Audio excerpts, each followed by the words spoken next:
누가 내 생각을 움직이는가? 무의식의 지배를 벗어나 선택의 주인이 되는 법. 1. 당신의 결정은 정말 당신의 것입니까? 우리는 매일 수천 번의 선택을 합니다. 어떤 옷을 입을지, 어떤 기술을 먼저 익힐지, 어떤 직원에게 조언을 건넬지. 우리는 이 모든 과정이 나의 이성적인 판단이라고 믿습니다. 하지만 현대 심리학은 차갑게 말합니다.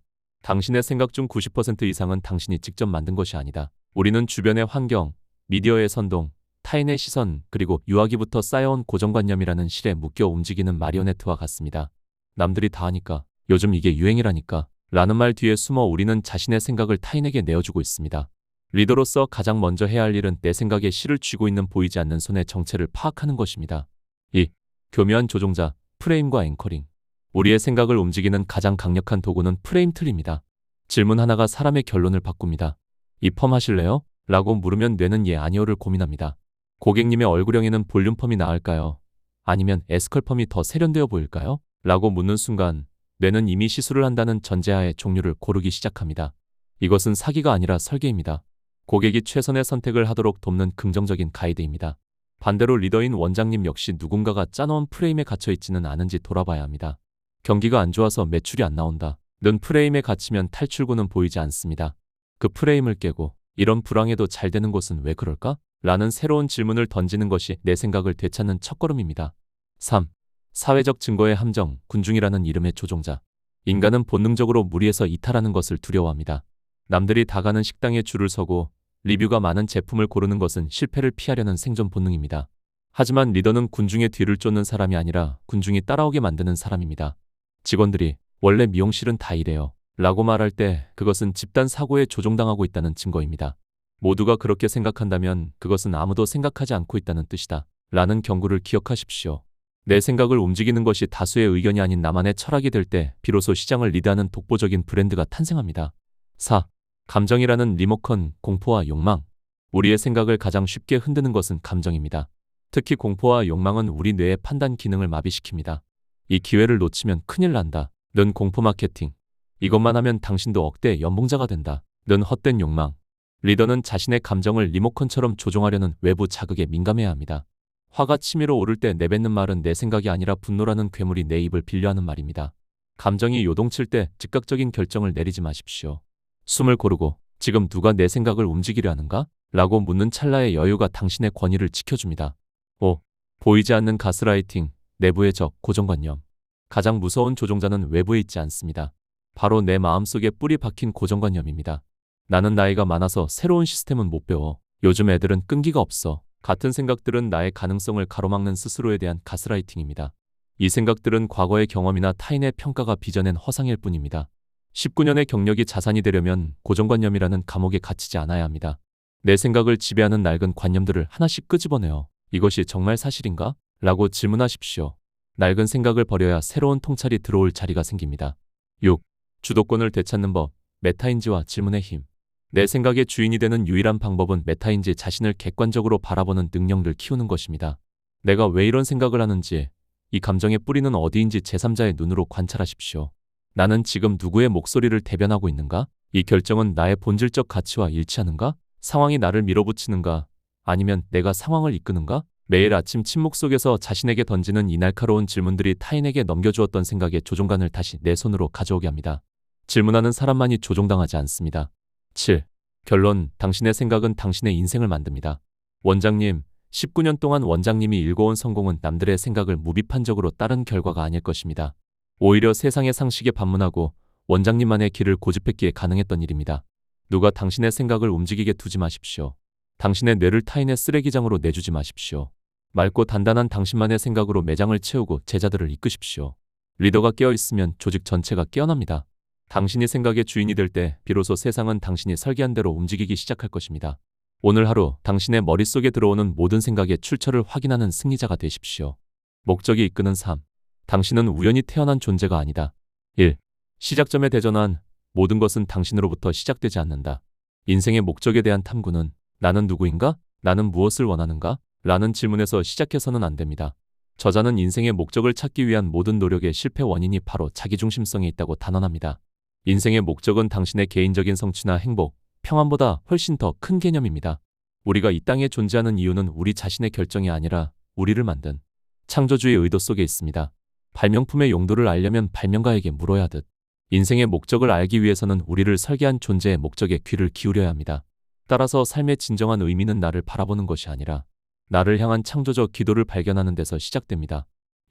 첫 번째 목적, 당신은 하나님의 기쁨을 위해 창조되었다. 예배. 인간 존재의 첫 번째 목적은 창조주를 기쁘게 해드리는 것입니다. 이를 종교적인 용어로 예배라고 부르지만 이는 단순히 특정한 장소에서 드리는 형식을 의미하지 않습니다. 삶 전체가 예배다. 우리가 하는 모든 일, 즉 일하고, 먹고, 쉬고, 대화하는 모든 행위가 그분의 뜻에 합당하게 행해질 때 그것은 기쁨이 됩니다. 사랑의 관계가 핵심이다. 창조주가 우리에게 진정으로 원하는 것은 거창한 업적이 아니라 친밀한 관계입니다. 우리가 그분을 사랑하고 그분이 우리를 사랑하는 관계 속에 머무는 것 자체가 인생의 가장 첫 번째 목적입니다. 3. 두 번째 목적, 당신은 하나님의 가족으로 태어났다. 교제. 인간은 혼자 살도록 설계되지 않았습니다. 두 번째 목적은 다른 사람들과 사랑의 관계를 맺으며 공동체를 이루는 것입니다. 소속감의 중요성. 우리는 서로에게 속해 있습니다. 고립된 삶은 목적을 잃기 쉽습니다. 공동체 안에서 우리는 서로를 용납하고 격려하며 사랑하는 법을 배웁니다. 참된 교제의 가치, 단순히 알고 지내는 수준을 넘어 서로의 아픔을 공유하고 짐을 나누어 지는 깊은 유대감이 필요합니다.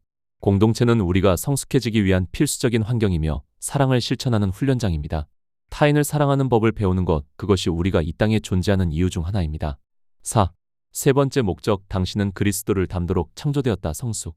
우리의 인생 여정은 끊임없는 변화와 성숙의 과정입니다. 하나님이 우리에게 기대하시는 것은 우리가 그분의 성품을 닮아가는 것입니다. 성품은 영원하다. 세상에서의 지위, 명예, 부는 죽음과 함께 사라지지만 우리가 갖고 온 성품은 영원히 남습니다. 고난의 의미, 성숙은 안락함 속에서 이루어지지 않습니다. 삶에서 겪는 갈등, 시련, 유혹은 우리를 파괴하기 위한 것이 아니라 우리의 성품을 연마하기 위한 도구입니다. 모든 사건 뒤에는 우리를 더 깊고 단단한 인격으로 빚으시려는 목적이 숨어 있습니다. 따라서 성숙을 향한 변화는 선택이 아니라 인생의 필수 과업입니다. 5. 네 번째 목적, 당신은 하나님을 섬기기 위해 지금의 모습이 되었다. 사역. 네 번째 목적은 우리가 받은 선물들을 사용하여 타인을 돕는 것입니다. 저자는 이를 위해 우리 각자에게 독특한 SHAP를 주셨다고 설명합니다. S. Spiritual Gifts, 영적 근사, 각자에게 주어진 특별한 능력. H. Heart, 마음, 열정을 느끼는 분야. A. Abilities, 타고난 재능, 남들보다 잘하는 기술. P. Personality, 성격, 고유한 기질과 특성. E. Experience, 경험, 과거의 성공과 실패의 기록. 우리가 가진 이 모든 요소는 나 혼자 잘 살라고 주신 것이 아니라 누군가를 섬기라고 위탁된 자산입니다. 진정한 의미의 성공은 얼마나 많이 가졌느냐가 아니라 얼마나 기여했느냐에 달려 있습니다. 6. 다섯 번째 목적, 당신은 사명을 위해 파견되었다. 선교. 마지막 목적은 내가 발견한 진리와 사랑을 세상에 널리 알리는 것입니다. 이는 특정한 종교적 선교사만의 몫이 아니라 모든 인간에게 주어진 지상 명령입니다. 사명 중심의 삶, 사명은 우리가 살아가는 매 순간 우리가 만나는 모든 사람에게 선한 영향력을 미치는 것입니다. 영원한 가치에 투자하라. 스쳐 지나갈 세상의 일들에만 매몰되지 말고 영원히 변치 않을 가치에 인생을 투자하십시오. 누군가의 삶을 변화시키고 소망을 주는 일이야말로 가장 가치 있는 사명 완수입니다. 사명은 나를 넘어 타인에게로 그리고 영원한 미래로 연결되는 통로입니다. 7. 결론. 목적이 인생의 모든 것을 결정한다. 인간은 목적 없이는 살 수 없는 존재입니다. 목적이 없는 삶은 희망이 없고 통제력을 잃으며 사소한 사건에도 쉽게 무너집니다. 하지만 목적을 발견한 삶은 강력합니다. 목적은 에너지를 집중시킨다. 무엇을 해야 할지, 무엇을 거절해야 할지가 분명해집니다. 목적은 의미를 부여한다. 고통스러운 순간조차도 성장의 과정으로 해석할 수 있는 힘을 줍니다.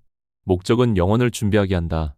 이 땅에서의 삶이 끝이 아님을 알기에 죽음 앞에서도 당당할 수 있습니다. 당신의 인생은 우연의 산물이 아닙니다. 당신은 어떤 거대한 목적을 위해 세밀하게 설계되었습니다. 그 목적을 발견하고 그 길을 걸어갈 때 당신은 비로소 인간으로서 누릴 수 있는 최고의 평안과 기쁨을 맛보게 될 것입니다. 인생의 진정한 성공은 창조주가 당신에게 기대했던 그 목적을 완수하는 것입니다. 키움은 미영인의 친구입니다. 무엇을 위해 살 것인가?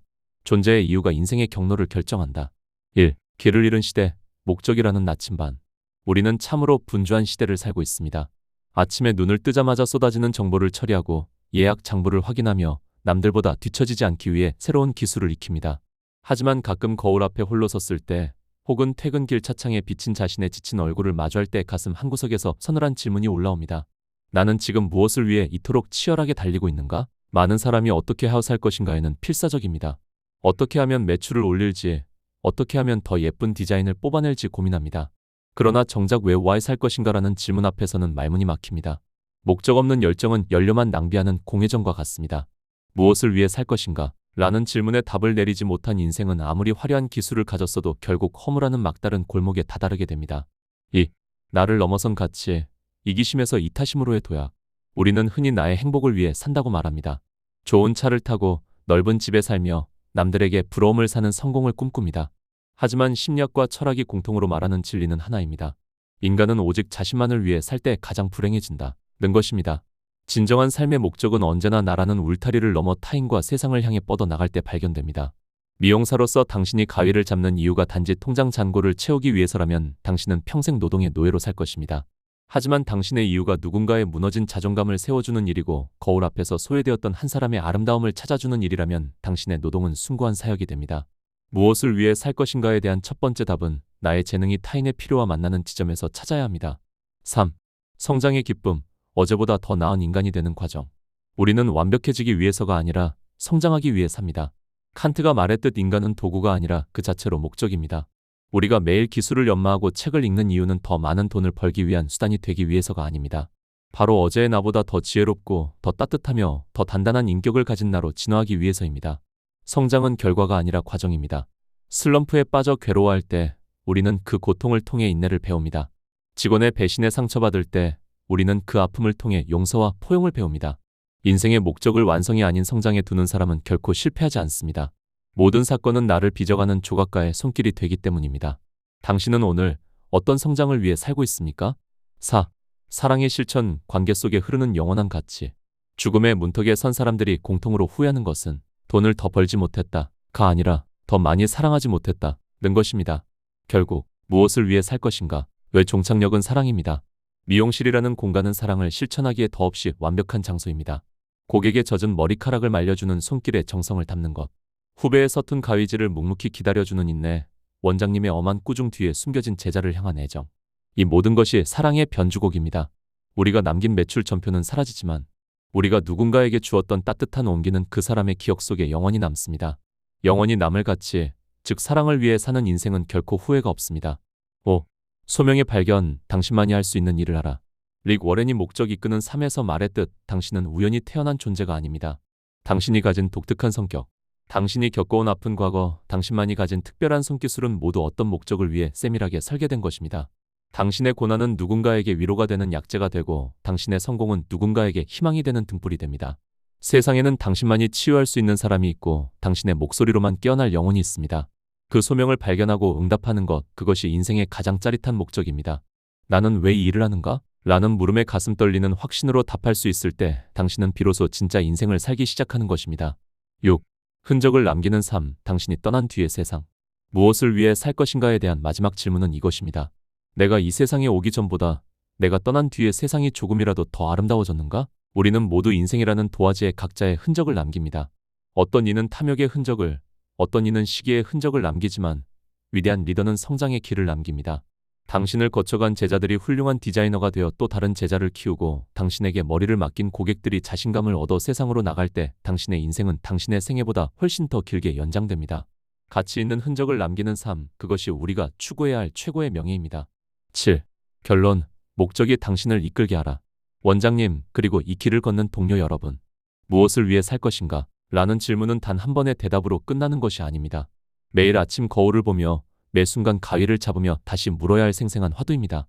목적이 이끄는 삶은 흔들리지 않습니다. 풍랑이 일어도 나침반이 있기에 방향을 잃지 않습니다. 매출이 떨어지고 직원이 떠나가는 시련 속에서도 목적이 분명한 사람은 이것을 통해 내가 완성해야 할 목적은 무엇인가를 묻고 다시 일어섭니다. 단순히 생존하기 위해 살지 마십시오. 단순히 소비하기 위해 살지 마십시오. 당신의 삶을 관통하는 위대한 목적을 발견하십시오. 그 목적이 당신의 가위를 춤추게 하고 당신의 매장을 축제의 장으로 만들며 당신의 인생을 영원히 빛나는 걸작으로 완성할 것입니다. 오늘 당신의 목적은 무엇입니까? 마음의 주인이 된다는 것. 흔들리는 세상에서 나를 지키는 유일한 힘. 1. 감옥과 천국은 한 끗 차이입니다. 우리는 흔히 외부의 상황이 내 기분을 결정한다고 믿습니다. 예약이 취소되면 짜증이 나고 직원이 무단결근하면 화가 치밀며 매출이 떨어지면 불안해합니다. 하지만 엄밀히 말하면 상황이 우리를 괴롭히는 것이 아닙니다. 그 상황을 바라보는 우리의 마음이 스스로를 지옥으로 밀어넣는 것입니다. 똑같은 비가 내려도 어떤 이는 손님이 안 오겠네. 라며 한숨을 쉬지만 마음의 주인인 리더는 차분하게 밀린 공부를 하고 매장을 정돈할 기회군. 이라며 미소 짓습니다. 마음의 주인이 된다는 것은 외부 자극과 나의 반응 사이에 공간을 만드는 일입니다. 자극이 온다고 해서 즉각적으로 반응하지 않고 내가 원하는 반응을 스스로 선택하는 힘입니다. 이 선택권이 나에게 있을 때 비로소 우리는 환경의 노예가 아닌 삶의 주인이 됩니다. 2. 칸트의 안경을 닦으십시오. 인식의 주인 되기. 칸트가 말했듯 우리는 세상을 있는 그대로 보는 것이 아니라 각자의 인식의 틀을 통해 봅니다. 마음의 주인이 된다는 것은 내가 쓰고 있는 안경의 도수를 조절하고 먼지를 닦아내는 과정입니다. 부정의 프레임. 이 직원은 왜 매일 지각이지? 나를 무시하는 건가? 주인의 프레임. 이 직원은 아침 잠이 많군. 하지만 오후에 몰입도는 최고야. 그 장점을 어떻게 극대화해 줄까? 똑같은 현상을 두고도 마음의 주인이 어떤 프레임을 선택하느냐에 따라 결과는 천양지차로 달라집니다. 부정적인 생각에 마음을 내어주지 마십시오. 인식의 주도권을 쥐는 순간 해결할 수 없는 문제는 사라지고 오직 풀어야 할 숙제만 남게 됩니다. 3. 감정의 파도를 타는 서퍼가 되십시오. 살다 보면 분노, 슬픔, 불안이라는 파도는 반드시 밀려옵니다. 마음의 주인이 된다는 것은 이 파도를 막아 세우는 것이 아니라 파도 위에 올라타는 법을 익히는 것입니다. 감정은 구름과 같아서 잠시 머물다 지나갈 뿐 당신의 본질이 아닙니다. 화가 날 때 나는 화가 났다 라고 규정하기보다 내 마음속에 화라는 구름이 지나가고 있구나 라고 객관화해서 바라보십시오. 한 발짝 떨어져 자신의 감정을 관찰하는 순간 감정의 힘은 약해지고 리더의 이성이 깨어납니다. 평정심은 아무것도 느끼지 않는 상태가 아니라 어떤 폭풍우 속에서도 날아는 배의 키를 놓지 않는 상태를 말합니다. 4. having의 마음, 풍요의 주인이 되십시오. 마음의 주인이 된 사람은 결코 없음에 집중하지 않습니다. 이미 나에게 있음을 발견하고 그것을 즐깁니다. 오늘 신규 고객이 한 명도 없네 라고 투덜대기보다 오늘 나를 믿고 와준 단골 고객 3분이 계셔서 정말 감사하다 라고 느끼는 것이 주인의 마음입니다. 풍요는 외부에서 채워지는 것이 아니라 내 안에서 먼저 시작됩니다. 내가 이미 가진 기술, 나를 따르는 제자들, 건강한 신체에 집중하며 풍요의 주파수를 발산하십시오. 주인이 풍요로우면 그 공간을 찾는 고객들도 그 넉넉함에 취해 다시 방문하게 됩니다. 돈은 풍요로운 마음을 가진 주인에게 모여듭니다. 5. 직원과 고객의 마음을 얻는 법. 먼저 나의 주인이 되라. 제자들을 가르치다 보면 내 맘 같지 않아 속이 타들어갈 때가 많습니다. 하지만 기억하십시오. 나 자신의 마음도 마음대로 못하면서 어떻게 남의 마음을 움직이겠습니까? 리더가 감정의 소용돌이에 휘말려 소리를 지르거나 짜증을 내면 직원들은 공포를 느낄 뿐 존경하지 않습니다. 하지만 어떤 위기 상황에서도 평온함을 유지하며 논리적이고 따뜻하게 말하는 리더를 보면 직원들은 경외심을 느끼며 스스로를 돌아보게 됩니다. 최고의 리더십은 화려한 언변이 아니라 리더가 내뿜는 깊은 내면의 평화에서 나옵니다. 내가 내 마음의 주인이 될 때 타인은 기꺼이 나에 따르는 자가 됩니다. 6. 지금 이 순간의 주인이 되십시오. 마음의 주인은 과거의 후회에 발목 잡히지 않고 미래의 걱정에 현재를 저당 잡히지 않습니다. 오직 지금 여기를 살아갑니다. 가위를 잡은 이 순간 고객의 머리카락 한 올에 집중하는 것이 수행이자 경영입니다. 어제 실수한 커트 때문에 오늘 고객 앞에서 머뭇거리지 마십시오. 내일 낼 임대료 걱정 때문에 오늘 고객의 웃음을 놓치지 마십시오. 현재에 온전히 깨어있는 사람만이 시간의 주인이 될 수 있습니다. 매 순간을 인생의 마지막 작품을 만들듯 정성을 다할 때 당신의 매장은 예술의 전당이 됩니다. 7. 결론. 마음의 통치자가 곧 인생의 승자입니다. 원장님, 19년의 세월은 결국 마음 다스리기의 여정이었을 것입니다. 기술은 손이 익히지만 경영은 가슴이 익히는 것이기 때문입니다. 마음의 주인이 되십시오.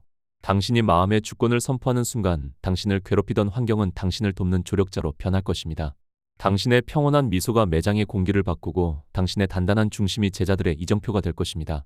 세상을 정복하려 애쓰기보다 당신의 마음을 먼저 정복하십시오. 그러면 세상은 저절로 당신의 발 아래 놓이게 될 것입니다. 돈으로 살 수 없는 것들. 당신의 매장을 위대하게 만드는 무형의 자산. 1. 가격표를 붙일 수 없는 진심의 가치. 우리는 자본주의 사회에 삽니다. 모든 서비스에는 정해진 가격이 있고 고객은 그 대가를 지불합니다. 하지만 고객이 문을 나설 때 느끼는 감동에는 가격표를 붙일 수 없습니다. 똑같은 샴푸 서비스를 하더라도 매뉴얼대로 손을 움직이는 것과 고객의 피로를 진심으로 걱정하며 손끝에 온기를 담는 것은 천양지차입니다. 전자는 노동이고 후자는 사랑입니다.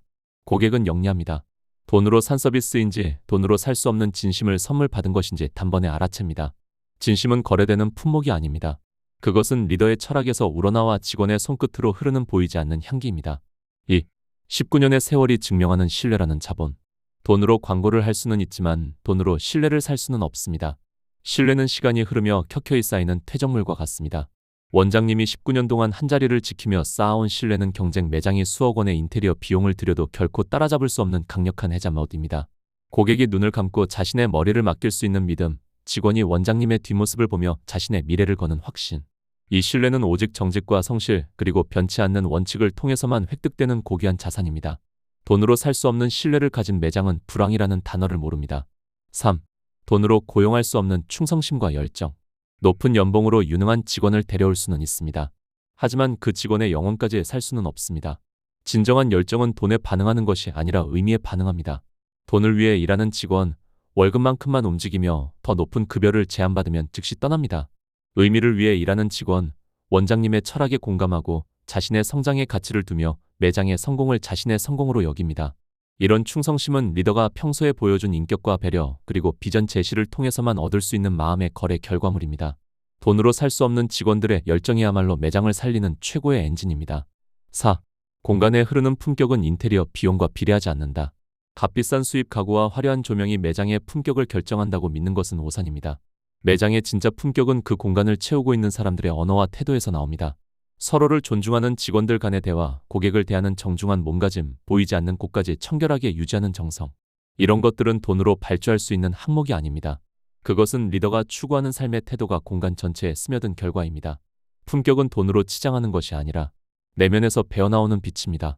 명품 매장은 인테리어가 아니라 그 안에 흐르는 격으로 완성됩니다. 5. 고객의 인생 순간을 함께하는 영광. 미용사는 고객의 가장 찬란한 순간 결혼, 면접부터 가장 우울한 순간 이별, 상실까지를 함께합니다. 이 인생의 동행은 어떤 경제적 가치로도 환산할 수 없는 숭고한 영역입니다. 고객이 우리에게 자신의 머리카락을 맡기는 것은 자신의 변화된 미래를 맡기는 것입니다. 우리가 건네는 위로 한마디, 우리가 만들어준 자신감 넘치는 스타일이 한 사람의 인생 경로를 바꿀 수도 있습니다. 이 거룩한 영향력은 돈을 벌기 위한 수단이 아니라 우리가 이 업을 지켜가는 이유 그 자체여야 합니다. 이 가치를 깨달은 미용사는 기술자가 아닌 치유자로 살아갑니다. 6. 제자를 키워내는 스승의 기쁨. 원장님이 가장 보람을 느끼는 순간은 언제입니까? 매출이 최고점을 찍었을 때보다 서툴던 제자가 어엿한 디자이너로 성장해 누군가의 스승이 된 모습을 볼 때가 아닐까요? 지식을 전수하는 것은 교육비로 정산할 수 있지만 한 사람의 인생을 올바른 길로 이끌어주는 스승의 마음은 돈으로 환산 불가능합니다. 제자가 성장하는 모습을 보며 느끼는 충만함은 그 어떤 명품 가방이나 외제차로도 채울 수 없는 영혼의 포만감입니다. 이 기쁨을 아는 리더는 지치지 않습니다. 7. 결론. 진짜 부자는 돈으로 살 수 없는 것을 많이 가진 사람입니다. 원장님, 세상은 끊임없이 돈이 최고라고 속삭입니다. 하지만 미용 경영의 본질은 돈으로 살 수 없는 가치들을 지켜내고 키워가는 과정입니다. 돈으로 살 수 있는 것은 유한하지만 돈으로 살 수 없는 가치는 무한한 생명력을 가집니다. 당신의 매장에 흐르는 진심, 신뢰, 열정, 품격 그리고 사랑. 이것들이 무기가 될 때 당신은 세상의 모든 경쟁으로부터 자유로워집니다. 돈을 쫓지 마십시오. 대신 돈으로 살 수 없는 가치들로 매장을 가득 채우십시오. 그러면 돈은 그 가치의 향기를 맡고 저절로 당신의 뒤를 따를 것입니다. 진짜 위대한 리더는 숫자로 증명하지 않고 사람들의 마음속에 남긴 돈으로 살 수 없는 흔적으로 증명합니다. 키움센터는 미용인의 지식센터입니다. 바디랭귀지 사용 설명서. 거울 넘어 마음을 읽는 0.1초의 기술.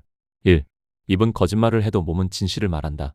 우리는 대화할 때 말 언어이 가장 중요하다고 믿지만 실제 소통에서 언어가 차지하는 비중은 7%에 불과합니다. 나머지 93%는 목소리의 톤과 바디랭귀지가 차지합니다. 고객이 입으로는 네, 마음에 들어요 라고 말하지만 미간이 살짝 좁아지거나 어깨가 경직되어 있다면 그것은 거짓 만족입니다. 마음의 주인인 리더는 고객의 입술이 아니라 몸의 언어를 읽어야 합니다. 뇌의 명령보다 몸의 반응이 빠르기 때문입니다. 바디랭귀지를 읽는 능력은 고객의 클레임을 사전에 차단하고 말하지 않은 니즈를 찾아내는 제3의 눈이 됩니다. 2. 손의 마법 권위와 신뢰는 손바닥에서 나온다. 상담할 때 손의 위치는 딜디어의 성패를 결정합니다. 손바닥을 위로 향하기, 도와드리고 싶다. 는 수용과 겸손의 신호입니다. 고객에게 제안할 때 이 자세를 취하면 고객은 압박감을 느끼지 않고 마음을 엽니다. 손바닥을 아래로 향하기, 권위와 통제의 신호입니다. 직원을 훈육하거나 매장의 원칙을 강조할 때 단호함을 실어줍니다. 손가락으로 가리키기, 가장 피해야 할 행동입니다. 상대에게 위협과 불쾌감을 줍니다. 미용사는 손을 쓰는 직업입니다. 가위를 잡지 않은 순간에도 당신의 손이 고객에게 어떤 메시지를 던지고 있는지 의식하십시오. 3. 팔과 다리의 장벽, 닫힌 마음을 여는 법. 고객이 상담 중에 팔짱을 끼거나 다리를 꼬고 몸을 뒤로 젖힌다면 그것은 심리적 방어막을 친 상태입니다. 이때 억지로 시술을 권하는 것은 역효과를 냅니다. 고수는 이때 바디랭귀지를 먼저 풉니다. 따뜻한 차를 건네 고객의 손을 움직이게 하거나 잡지나 스타일북을 펼쳐 고객이 몸을 앞으로 숙이게 유도하십시오. 육체적인 자세가 풀리면 심리적인 방어벽도 함께 무너집니다. 상대의 자세를 은밀하게 따라하는 미러링 기법 역시 상대의 무의식에 우리는 같은 편이라는 신호를 보내는 강력한 도구입니다. 4. 눈빛과 미소, 0.1초 만에 호감을 사는 법. 거울 너머로 고객과 눈이 마주치는 그 짧은 찰나가 매장의 첫인상을 결정합니다. 진짜 미소 듀셋 미소, 입맛 웃는 것이 아니라 눈가에 잔주름이 생기는 미소입니다. 인간의 뇌는 가짜 미소를 귀신같이 찾아냅니다. 진심 어린 환영의 미소는 고객의 뇌에서 도파민을 분출시켜 시술 결과에 대한 만족도까지 높여줍니다. 시선의 높이, 상담할 때 고객보다 약간 낮은 위치에 눈높이를 맞추십시오. 고객은 존중받고 있다는 느낌을 받으며 원장님의 전문적인 제안을 더 쉽게 수용하게 됩니다. 5. 공간의 심리학, 친밀감의 거리를 지켜라. 인간에게는 보이지 않는 개인적 공간 퍼스널 스페이스가 있습니다. 미용사는 업무 특성상 고객의 친밀한 거리 45cm 이내에 침범할 수밖에 없는 유일한 직업 중 하나입니다. 준비되지 않은 상태에서 불쑥 다가가는 것은 본능적인 거부감을 일으킵니다. 시술 전 반드시 눈을 맞추고 정중하게 인사를 건네 심리적 허락을 먼저 받으십시오. 고객이 편안함을 느끼는 거리를 유지하며 서서히 다가가는 정교한 거리 감각이 명품 디자이너의 품격을 만듭니다. 6. 리더의 당당한 자세, 존재만으로 압도하는 힘. 직원들 앞에서 원장님의 자세는 곧 매장의 기강입니다. 어깨를 펴고 허리를 곧게 세운 파워 포즈는 리더 본인의 테스토스테론 수치를 높여 자신감을 불어넣을 뿐만 아니라 보는 이들에게 신뢰를 줍니다. 구부정한 자세로 매장을 서성이는 리더에게는 누구도 운명을 맡기지 않습니다. 턱을 가볍게 들고 여유로운 걸음걸이를 유지하십시오. 당신의 당당한 신체가 이곳은 안전하고 전문적인 공간이다 라는 선언이 됩니다. 7. 결론, 몸의 언어를 정복하는 자가 소통의 왕이 된다. 원장님, 19년 동안 수만 명의 머리카락을 만지며 느끼셨던 그 손끝의 감각은 결국 마음의 교감이었습니다. 바디랭귀지는 단순한 기술이 아니라 배려의 언어입니다. 상대의 불편한 기색을 몸짓으로 읽어내어 먼저 배려하고 나의 당당한 몸짓으로 상대에게 확신을 주는 것. 이것이 진정한 서비스의 정수입니다. 말을 아끼고 몸의 언어에 귀를 기울이십시오. 거울 속에 고객이 보내는 작은 신호 하나를 놓치지 않을 때 원장님은 기술자를 넘어 사람의 마음을 치유하는 마법사가 될 것입니다. 오늘부터 당신의 손, 눈빛, 어깨가 내뱉는 말들에 집중하십시오. 당신의 몸이 곧 당신의 브랜드입니다. 인생 수업, 죽음 앞에서 배운 진짜 삶의 기술. 1. 마지막 순간에 후회하는 것들. 우리는 영원히 살 것처럼 오늘을 낭비하곤 합니다. 하지만 임종을 앞둔 이들이 입을 모아 말하는 후회는 놀랍게도 돈을 더 벌지 못했다 거나 더 성공하지 못했다 는 것이 아닙니다. 그들은 나 자신으로 살지 못했다, 사랑한다고 더 자주 말하지 못했다, 그리고 더 많이 즐기지 못했다 고 말합니다. 인생은 단 한 번뿐인 수업입니다. 우리는 모두 이 지구라는 학교에 배우러 왔습니다. 리더로서 매장을 운영하다 보면 숫자에 매몰되기 쉽지만 삶의 본질은 숫자가 아닌 경험과 감정이 있습니다. 오늘 원장님이 가위를 잡는 이 시간이 단지 돈을 벌기 위한 노동인지 아니면 생의 에너지를 나누는 축제인지 스스로 물어야 합니다. 죽음은 삶을 끝내는 것이 아니라 무엇이 소중한지를 가장 극명하게 가르쳐주는 최고의 스승입니다. 2. 자기 자신으로 존재하십시오. 배역이 아닌 본질. 우리는 평생 원장, 부모, 자식이라는 배역을 연기하며 삽니다. 하지만 그 가면 뒤에 숨겨진 진짜 나를 잃어버릴 때 인생은 공허해집니다. 타인의 기대에 부응하려 애쓰지 마십시오. 남들이 말하는 성공의 기준에 당신을 맞추지 마십시오. 진정한 힘은 내가 아닌 다른 무언가가 되려 하지 않을 때 나옵니다. 원장님이 교육생들에게 기술만 가르치는 것이 아니라 원장님만의 독특한 삶의 향기를 보여줄 때 그들은 기술이 아닌 사람을 배웁니다. 완벽한 리더가 되려 하기보다 온전한 나로 존재하는 용기를 가지십시오. 그것이 가장 강력한 리더십입니다. 3. 사랑이라는 이름의 유일한 유산. 이 책의 핵심은 결국 사랑입니다. 사랑은 감정이 아니라 태도입니다. 고객의 머리카락을 만질 때 그것이 단지 시술 대상이 아닌 한 생명에 대한 경외심으로 다가갈 때 사랑은 실천됩니다. 조건 없는 사랑. 직원이 실수를 했을 때 그 실수를 비난하기보다 그가 겪고 있을 좌절감을 먼저 안아주는 마음입니다. 용서, 과거의 상처에 발목 잡히지 않고 오늘 다시 시작할 기회를 주는 것입니다. 우리가 이 세상을 떠날 때 가져갈 수 있는 유일한 것은 우리가 나누었던 사랑의 기억뿐입니다. 매장 안에 흐르는 공기가 차가운 경쟁이 아닌 따뜻한 사랑으로 채워질 때 그곳은 비로소 사람을 살리는 공간이 됩니다. 4. 두려움을 넘어선 신뢰. 인생이라는 파도를 믿으십시오. 우리는 늘 미래를 걱정합니다. 매출이 떨어질까봐, 직원이 떠날까봐, 건강이 나빠질까봐 두려워합니다. 하지만 두려움은 아직 오지 않은 환상일 뿐입니다. 인생 수업은 우리에게 신뢰를 가르칩니다. 지금 겪고 있는 고통과 시련조차도 우리를 더 깊은 존재로 만들기 위한 필수 과목임을 믿으십시오. 19년 전 원장님이 처음 가위를 잡았을 때의 막막함이 오늘의 원장님을 만든 걸음이 되었듯 오늘의 고민 또한 내일의 위대한 통찰이 될 것입니다. 인생은 우리에게 감당할 수 없는 시련을 주지 않습니다. 두려움의 자리에 신뢰를 채우십시오. 5. 지금 이 순간이라는 선물 프레젠트. 인생에서 가장 큰 비극은 죽음이 아니라 살아있는 동안 우리 안에서 죽어가는 것들입니다. 열정, 호기심, 감동이 메말라가는 것이 진짜 비극입니다.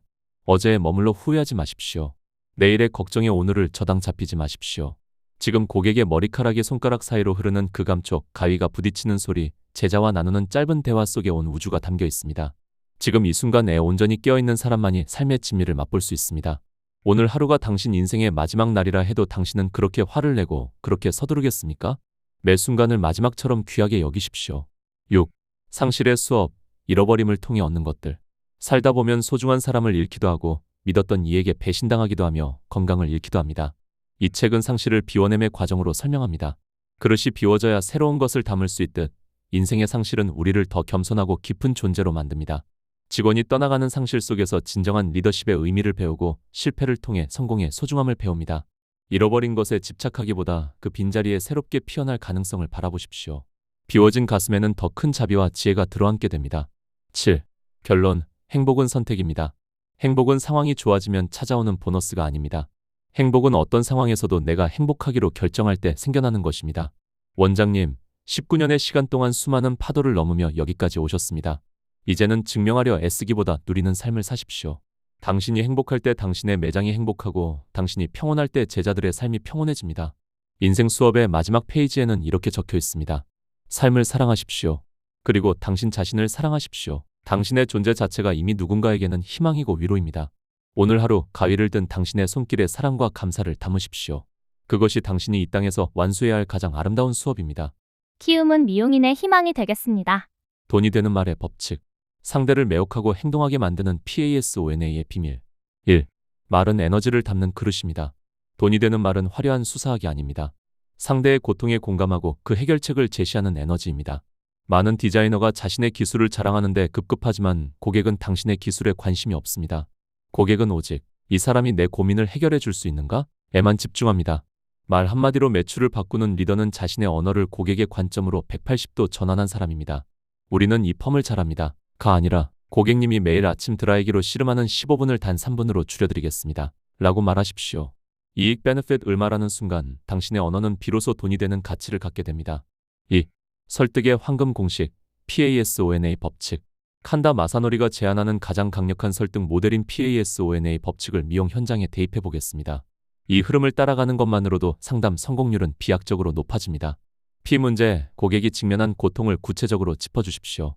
요즘 머릿결이 부쩍 가늘어지고 끝이 갈라져서 스트레스 받으시죠? A. 친근감, 고객의 고통에 깊이 공감하십시오. 저도 그 마음 짠합니다. 저를 찾아오시는 많은 분이 같은 고민을 토로하시거든요. S. 해결책, 당신만이 줄 수 있는 유일한 해결책을 제시하십시오. 단순한 클리닉이 아니라 모발 속 단백질 구조를 재배치하는 이 기법이 필요합니다. 5. 제안, 지금 당장 선택해야 할 이유를 매력적으로 제안하십시오. 오늘 시술을 결정하시면 홈케어 키트를 함께 구성해 드리겠습니다. A. 행동, 망설임 없이 결단하도록 촉구하십시오. 지금 바로 시작해 볼까요? 3. 장점이 아닌 혜택을 팔아라. 돈이 되는 말의 핵심은 특징을 혜택으로 치환하는 능력입니다. 특징, 이 약제는 천연 성분이 90% 함유되어 있습니다. 고객은 무덤덤합니다. 혜택, 임산부나 아이와 함께 생활하는 고객님도 안심하고 시술받을 수 있을 만큼 자극이 없고 순합니다. 고객의 마음이 움직입니다. 고객은 제품을 사는 것이 아니라 그 제품을 사용한 후에 변화된 자신의 모습을 삽니다. 리더는 거울 속의 현재가 아닌 시술 후 거울 밖으로 나가는 고객의 자신감과 미소를 언어로 그려주어야 합니다. 4. 신뢰를 구축하는 반전의 언어. 무조건 좋다고만 하는 말은 오히려 의심을 삽니다. 진정으로 돈이 되는 말은 정직함에서 나옵니다. 이 시술은 고객님의 현재 모발 상태에서는 완벽하게 나오기 힘듭니다. 대신 지금은 이 관리를 먼저 해서 기반을 다지는 것이 나중에 훨씬 이익입니다. 자신의 단점이나 한계를 먼저 솔직하게 밝히는 양면 제시는 고객에게 강력한 신뢰를 줍니다. 당장의 매출보다 고객의 장기적인 이익을 대변하는 리더의 말은 결국 더 큰 매출과 평생 단골이라는 거대한 자산으로 돌아옵니다. 신뢰가 담긴 말은 복리로 이자가 붙는 가장 확실한 투자입니다.